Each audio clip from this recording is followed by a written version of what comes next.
it's nothing less than ethics on the internet where each of us have an opinion, right? Yeah? Maybe multiple opinions, each of us. So we have Maija and Sujata from Google Hyderabad to tell us a slice, to give us a slice of the ethical engagement, their ethical engagement with the internet. And I'm sure it's going to spawn off a lot of questions and whatever, feedback, whatever you will. And please go ahead and challenge them. Thank you. Sorry. Come on, Mahendra. All right, thanks for that introduction, Nemi. This is really a piece that, it's supposed to be a thought piece. So if there isn't a solution, but what we really want to open up is a conversation. And so it's really important that you engage with us, ask us questions. Don't challenge us too much, go easy on us, but it's okay to give us a few questions. All right, so I'm going to start with the cliche. So we're living in the age of data. You've heard this before.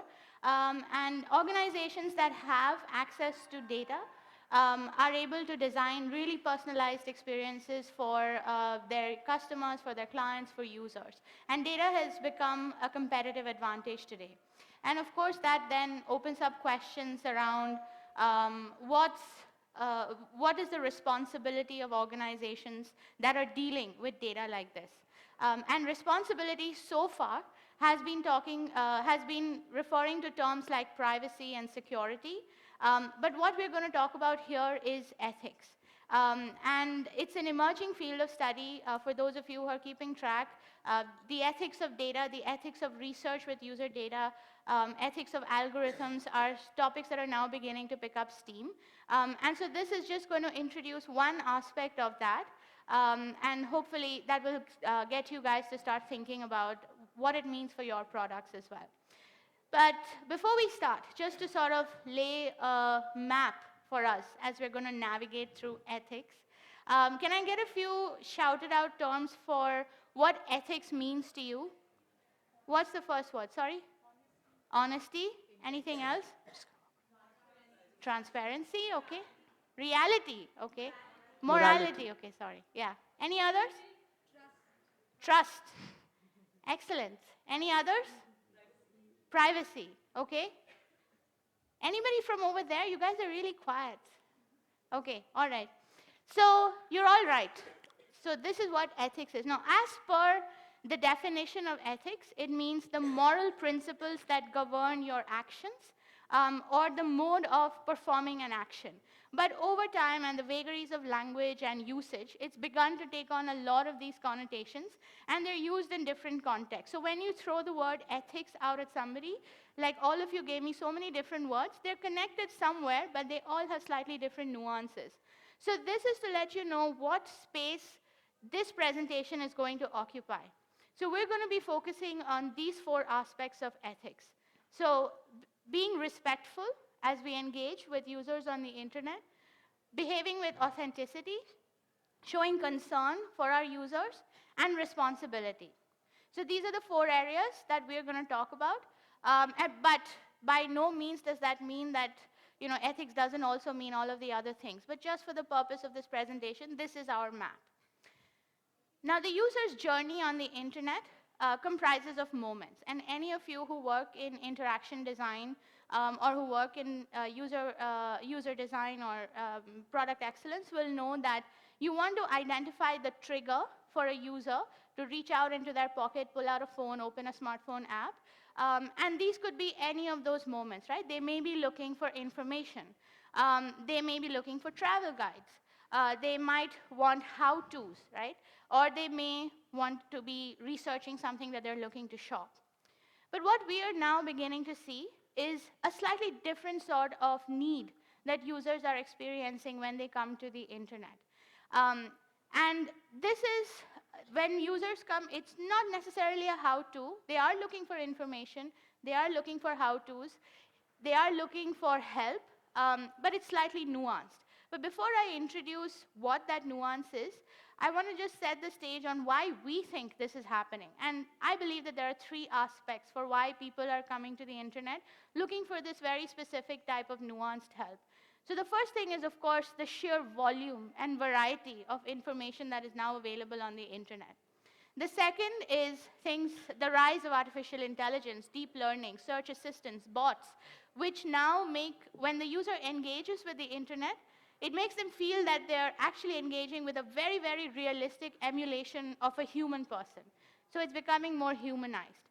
And the third is the increasing isolation of the world, where people are beginning to treat the internet as their confidant and their trusted companion. Um, and when this impersonal becomes personal, things get interesting. So this is my clicker is stuck. I did not plan this. All right. So this is a trend of queries on Google search for how to die. So let me ask you this. What kind of moment is this? Is this a how-to moment? Is user looking for a how-to? Is the user looking for information? Yes, they are. They're looking for information. It is a how-to. They are looking for a how-to, but there's a slight underlying difference here, right? It's a crisis moment for the user. And so the question is, how does one respond? And that's where we're going to try and spend a little time today, that we know that users are coming to us. They're coming to us for data. We are trying to maintain impersonal relationships with our users, where we give them the information that we need, but we are also becoming privy to some very personal crisis situations. And we are witnessing the user in distress when they're coming to us, and when I say us, I mean the internet or products for the internet.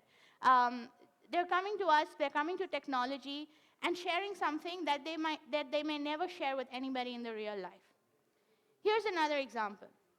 And these are real queries, by the way, guys. These are not made up. People are typing these things into the Google search engine, and this tells us that why would they come and do this? Why would they not go to somebody? Why would they not ask a friend? Perhaps they don't have one. Perhaps they don't have anyone else to ask for help, right? And that's where this question comes, that what do we do when the users start sharing their personal crises or distress situations with us? And it's not limited to suicide and rape, by the way. It could be gender dysphoria. It could be sexual abuse, domestic abuse, drugs. It could be a whole range of things, right? And we are defining these as moments of distress for the user. And that moment of distress is a moment that matters in their life. It's a very critical juncture point.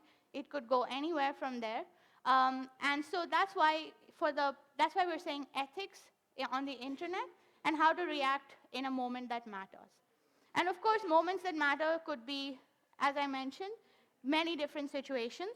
But for a purpose of having a definition for a moment that matters, we're saying that the user is in crisis, they're in distress, and they're turning to technology as a confidant. So what is the moral dilemma here? Do you guys think there is a moral dilemma here? Is it a question of morals, or is it a question of accuracy of information? What do you think? Is there a moral question here? Yes? Why?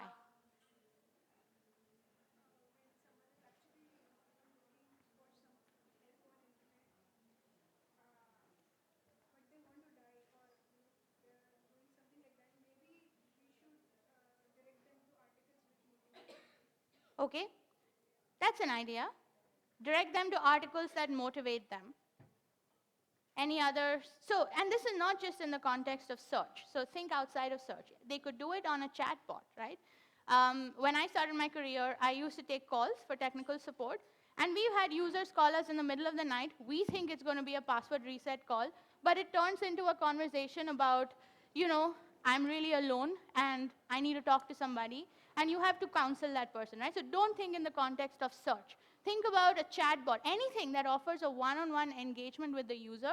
There is a potential that the user is going to spring something like this at you. So yes, I mean, so far we've sort of defined the moment that matters from the user's perspective, but this is also a moment that matters for the product designer, right? Because you need to be prepared. You may not be designing your product to handle situations like this. Your product is not designed to counsel users, right?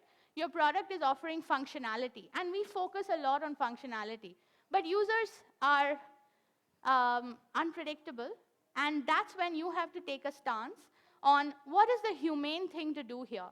And it's a balancing act, right? So let me give you an example. And as you mentioned, you could direct them to an article that helps. So this is what happens, and I hope the screen is clear, but this is what happens when you search for suicide on Google.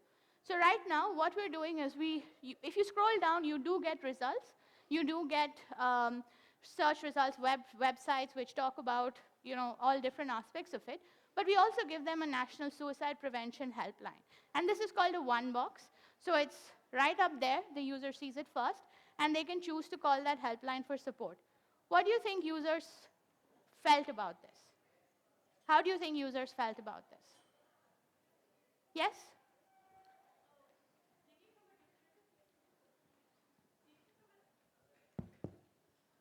Thinking from an angle other than support, user might feel that you said that the reason people don't go talk to other persons is because they feel more comfortable when they know there's no person involved here.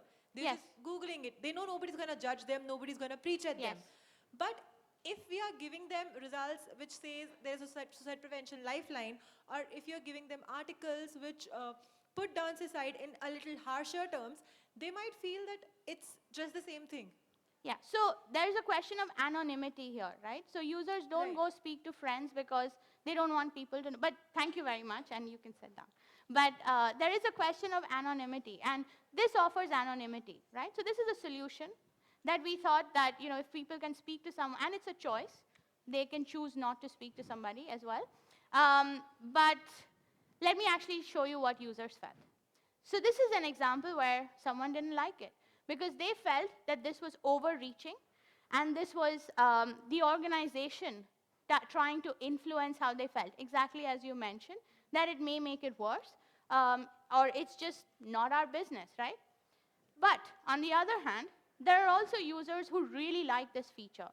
And this is also real feedback, and we get a lot of feedback. We've gone through a lot of feedback.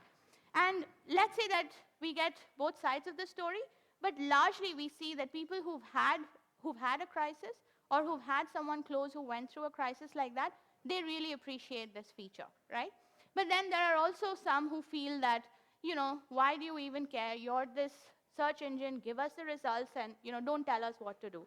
So this is just to tell you that it's not necessarily the right thing for the user always to tell them. So there is a little bit of nuance there. But here's another one that I want you guys to think about. So this is a United Nations campaign where if you type in just the first two words, gays should, those were the autocomplete suggestions that you were getting. Now, I hope all of you are probably already aware, but search suggestions are based on query trends, right? So this is what people are actually typing into the search engine. So the engine learns and thinks that this is the natural completion of this sentence, right? It's not saying that this is how the sentence should be completed, but what it's saying is that a lot of people complete a sentence that begins with these two words this way, right? So in that sense, it's a reflection of the internet, right? And the internet is supposed to give us access to this untrammeled amount of information. It's the last bastion of free speech, right? It's a place where people can be themselves. We don't want to control it, but at the same time, it can quickly degenerate into a really, really negative space, right? So can you guys give me an example of when something like that actually happened? When a product that was released with absolutely the right intent was converted by the internet into a really negative thing, yes? Exactly. Was that your answer as well? Very good. You guys know my slides. So we've got tape. And let me tell you, this was brilliant, right? It was a fabulous experiment. It had the right intent. So let's get this. When people design products, they design products with the right intent. We want to help users, right? But it took, sorry? Tay, Microsoft Tay. Yeah, the Tay Tweets ID. And it took 10 hours for the internet to ruin that bot, right? On the other hand, we've also got Facebook, and there's a lot of conversation happening right now. Again, Facebook is supposed to be a space where you can engage with your friends, friends of friends, share ideas, learn a lot of stuff, track your news. But what it has turned into is this either you're living in an echo chamber or you're constantly fighting flame wars, right? So that's where we are at right now. That do we take a stance and start telling users how they should feel? Do we start telling users that, oh, this is a bad thing and this is what you should be doing instead? Or do we let the internet evolve as it is evolving, taking all aspects of it? And to sort of delve a little deeper into that question and also talk about how we might consider a solution, one solution, a possible solution, I'll hand it over to Mahija. Cool. Thanks, Sujata. So yeah, I'll take this forward. So yeah, rightly said, internet is the last bastion of free speech, choice, anonymity, expression. I think we all agree to that. Also, this has been under discussion a lot, but do you think then that internet should be curated? Or should we remain it should be left to remain as a true reflection of the real world? Okay, so these are kind of the things that we have to think about, right? Like, for instance, we just saw the suicide example. Say, in a day-to-day life, you encounter somebody who wants to or is trying to commit suicide. What do you do? Like, what will be our reaction? Correct. Like, yeah, exactly. Like, all of us, I think, will have this moral imperative to act in a preventive manner, correct? So it's the same online as well. That is something that we would all think that, okay, why? Though we saw an example of how people are feeling that, no, that's overreaching, like Sujata mentioned. But, okay, we provide them with that support, but then where do we draw that line? Should we make our assistants and bots like digital nannies on the internet? Also, if we do that, where should that responsibility end? Should it end if we redirect them to a resource, or should it end if we take a more stricter approach? So these are the things that we would definitely discuss in the further slides as well. All the questions I raised are definitely not limited to search or social network alone. Um, there are multiple emerging areas where products become our confidant, become users, recipients of very, very sensitive queries from users. Search is obviously an area, but like you can see, and all of us with our usage daily with our smartphone, we know digital assistants are on the rise. We also know a lot about chatbots. Every e-commerce site, every platform nowadays is coming up with a chatbot. That's basically the businesses trying to create chatbots to engage with the users, correct? Which in turn also leads to a lot of apps having these sensitive data.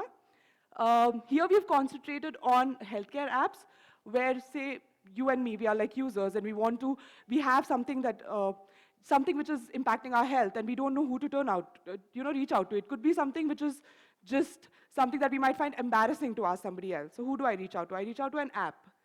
And I ask them, and I don't want them to really use that, but that's my personal belief, right? So these are some of the products that I think we definitely need to think about when we get onto the development cycle, that how do we want to handle data? Yeah, so now what should be the extent of the action that we take? There is definitely an option to not act at all. You can be neutral. I think that is definitely an option available to all of us as designers and developers. But should one choose to act, what is it that they can do? One, either they can provide the user with a guidance, basically redirect them to a helpline, like we saw in the suicide example before, or we follow through to resolution. When I say we follow through to resolution, it could be something to the point that you engage with the law enforcement, get them involved, get them to help out a user in crisis at that particular moment. Let me go through each of them and what could be the things that we should think about when we decide on our extent of action. So if the decision is to guide, there has to be due diligence done on the organization we are redirecting our users to. Say if it's a suicide helpline, and then I'm a user who finally, we saw the helpline one box and I call up and then say they don't pick up the call, or it gets cut automatically, and that happens. We've seen in a lot of articles, you can see that users are complaining about that. So that is something that we have to take into account. The helpline has to be trustworthy and accountable. I think impact tracking from our side as a developer, as a company, is also important to know if there is increased traffic by the users due to the helpline, provided that they do not breach the confidentiality of the people who are reaching out.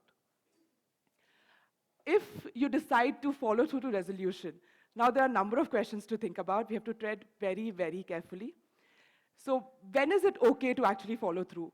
Or, in the moments of crisis, like Sujata mentioned, there are multiple moments of crisis. So is one moment of crisis more critical than the other? Also, when should we take that executive decision to override a user's privacy preference and let someone reach out to them proactively? These are definitely questions that you have to ponder about. But what is definitely certain is that you have to have a consistent approach to answering these queries. Having said that, I don't think these kind of a decision or the decision of the action can be done in isolation. There are multiple internal and external stakeholders which would help you influence the decision that you take. Definitely, what are your organizational policies? Let's look at data. What is the scale of the queries that you're expecting? Your capacity to handle that scale and act accordingly. I think externally, we definitely have two major things that would influence our decision, and that is the legislative guidelines and civil society and cultural norms. I think this is something which would vary by region, but it's very important to take that into account when you are doing something for the users. So yes, irrespective of the action, we spoke about the extent of action, but irrespective of any action that you take, one thing is certain: the quality of the response that you provide to the users during crisis is very, very crucial. So we have basically distilled the attributes of a desired response in these two descriptors, recognize and respect. Basically, the response that you provide to the user in their moments of crisis should be such that you identify, you recognize that the user is in crisis, and you respond with respect. So basically, what this means is our search engines, our bots, our digital assistants, and our apps have to be developed in a way that they can handle all of these queries in a sensitive manner, with empathy, and respond to them in a humane manner. Okay, this is interesting. So this, you can see a lot of responses by the various user agents for sensitive queries, and this one is on I want to commit suicide. This was a study done by Washington Post, where they wrote about the appropriateness of responses by the digital assistants for sensitive queries. As you can see, they also evaluated on the two parameters, recognize and respect. And like you can see, there are a few responses where we definitely need to improve upon. Like you can see the next example. For rape-related queries, I think there's a lot to be done and a lot to be improved. They're all far from ideal. This was definitely a study which was done a while ago, March 2016. So some of these queries may have, some of these responses may have changed a bit, but there definitely is a query gap, a space to fill for us to identify, evaluate, and improve upon all of these responses. Yeah. So I think all of us, we are in a tech conference, all of us agree that the line between our virtual and our real lives are really, really blurring. All of us as developers, designers, companies with products, we have the potential to completely transform users' lives that we touch, the users that we touch, and bring about a positive change. So this is something, what is important is all of us should understand that, acknowledge that, and then act accordingly.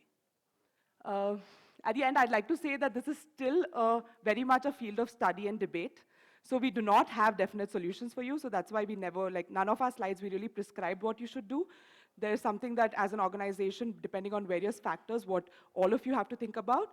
But what is important that the moment you get onto the development cycle, it's important that you think about these aspects as well. So we are hoping that with this presentation, you'll think about all the questions we raised whenever you're developing a product which engages with users and receives their data. So I think, yeah, this is where we'd like to end our presentation. And thank you for being an interactive and very patient audience. And we'd like to take questions.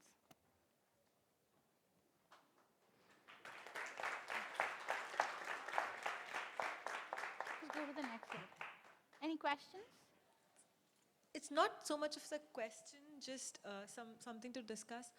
When we ask this sort of a question, whether how we should respond, whether we should stop at guidance or whether we should go for a resolution, and we did see that 4 things which affect this are the policies and the culture and everything.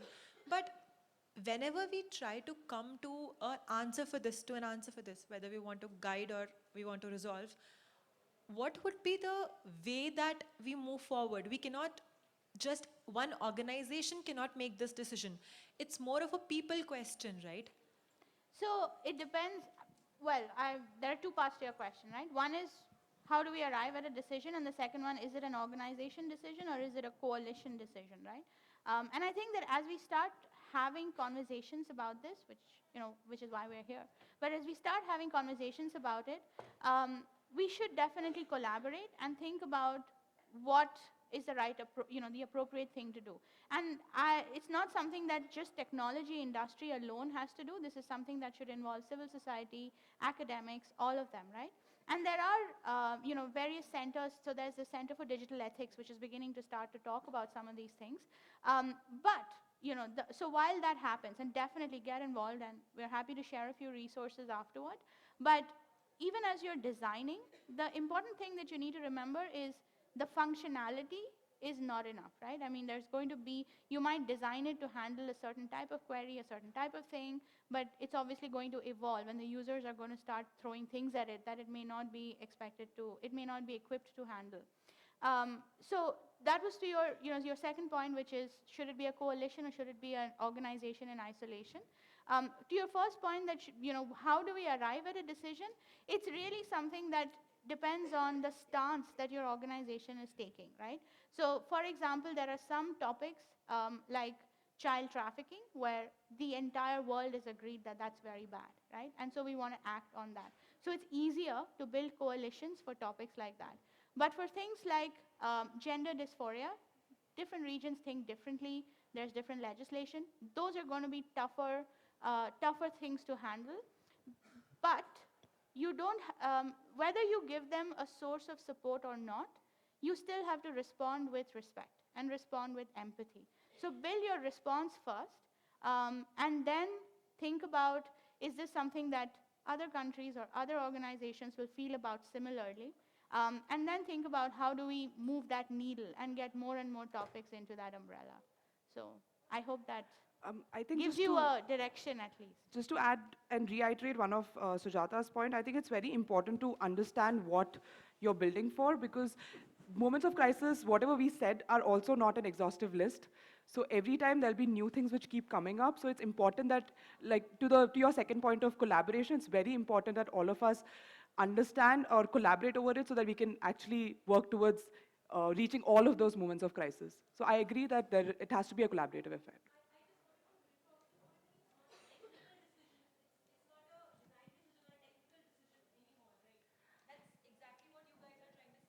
Correct. Well, you have to solve it with technology, right? Because otherwise you're going to end up with tweets, right? So it is also technology, and it goes very deep into questions of algorithmic bias and what your algorithms are going to react, what they're learning from queries and things like that. So I think that it is a blurry field, but it certainly is a technical solution. It's a policy decision. Yeah, Yes. which is the reason I think Yeah. we have to take all those stakeholders into account. Yes. Yeah. Yes. Yeah, so wonderful talk, thank you. Very thought-provoking session. So I think a couple of points which were already mentioned. I have actually two questions. Yes. One is, how can, technology aside, I honestly don't think that this is something that technology can solve, because the degree of problems is beyond, literally beyond technology. Yep. Perhaps technology can be an enabler. So have you, first question is, have you given it any thought about what a collaborative platform for something like this would look like? First question. Second thing is, have you actually gone out to groups who are doing this kind of support? Yes. And vetted these things Yes. with them? Has it been part of your field study Yes. or your group studies? Yes. So, so the one boxes that Google is launching, and we have quite a few. We have a suicide prevention hotline one box. We have a rape, sexual assault one, which is launched in the US. We have a child trafficking one, which is launched in the US now. So we also have health crises and things like that. So every time that we launch a one box, we do try and find the appropriate channel to send the user to, because our our action should not be that we're just handing over the user to somebody else. So we're very careful about who we work with, whether that organization that's going to receive this user from us is able to handle that. And we also do a lot of metric tracking to see what's happening with those one boxes. So yes, for certain areas, we're beginning to work on it. And of course, whatever you see on search is something that you will start seeing on Search Assistant. And by the way, that's not something that just Google is doing, because you saw Cortana was giving a hotline for sexual assault. Siri gives you a suicide helpline one box as well. So most organizations are moving in that direction.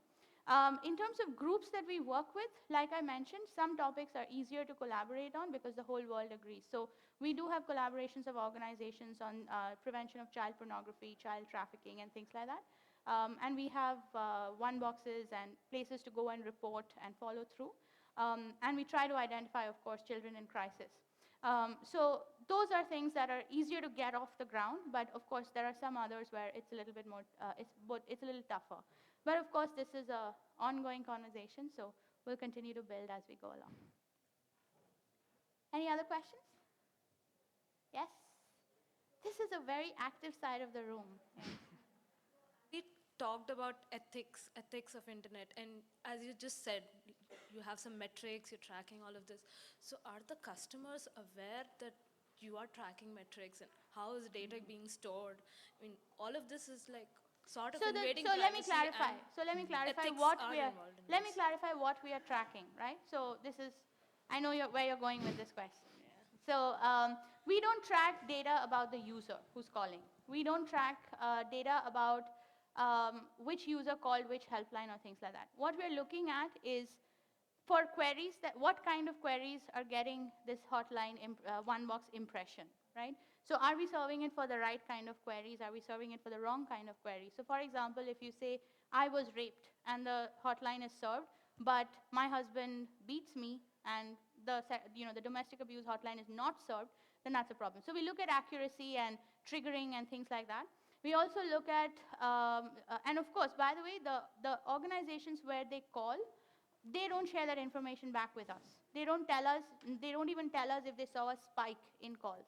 So this is all from us, ensuring that we have coverage for the queries, and we have the right one box showing for the right query, and things like, is the hotline even working, right? So if we put a number out there, are people able to reach that hotline? Or users calling from USA and we send them to a hotline in Bangladesh, so that's a quality issue, right? So we check data quality, we check impressions, but we do not track whether user X called user, X helpline, and what was the conversation and what happened after that. No, that's the line that we've drawn, is that we care about the quality of and accuracy of information that we're giving to the user. So we select the vendor with care. We build a solution that works for, it covers a good range of queries, and it works consistently. And then we also look at, are there other query combinations that are coming up that we might need to start serving it for? And that's what we do.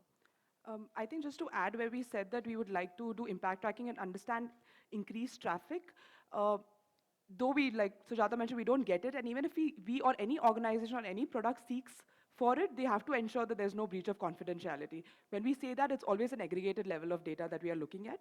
And I'm sure that all the organizations are very, very concerned about this confidentiality bill. So that should be something that should be what you seek from the provider, provided they give it to us.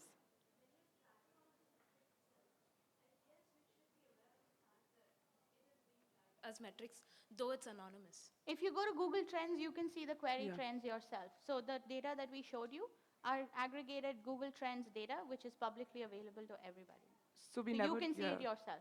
So you know that there's a Google Trends tool that tracks query trends, right? So you can go to Google Trends and search for any query, and you'll see the exact same data that we put up here. You can never really identify it with one single person, Yeah. which is, I think, the breach of confidentiality or anonymity. No, I mean, the point is that this is publicly available. So query trends for any query, and if you find queries that we're missing, tell us, right? So go to Google Trends, play around with it. You can look at the query data trends. Anybody else?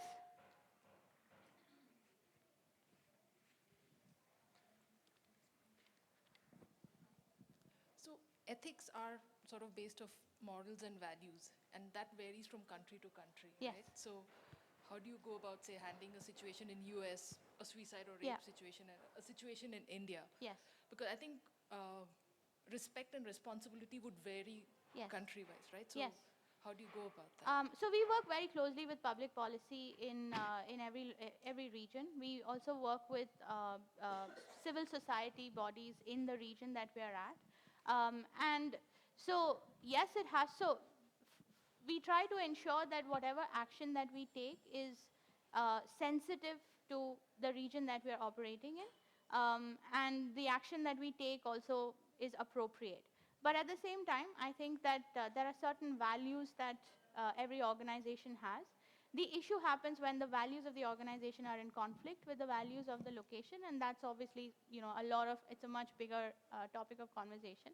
But sometimes we do put ourselves out there, and we try and take a stance. So an example that I would quote here is, and again, this is publicly available on the Google Doodle site, but when the Winter Olympics in Sochi passed legislation to prevent LGBT athletes from competing, Google took this stance and put this doodle out which said that, the Olympics are for everybody irrespective of orientation. And that was obviously in conflict with what was happening in the region. So we try and take a stance for, inclusivity, diversity, things that we care about. But for something more nuanced like this, we try and ensure that we're working with local bodies who are advising us on what's the appropriate action. All right, thank you everybody for being an engaged audience. Our email IDs were up there, so please feel free to write into us as well.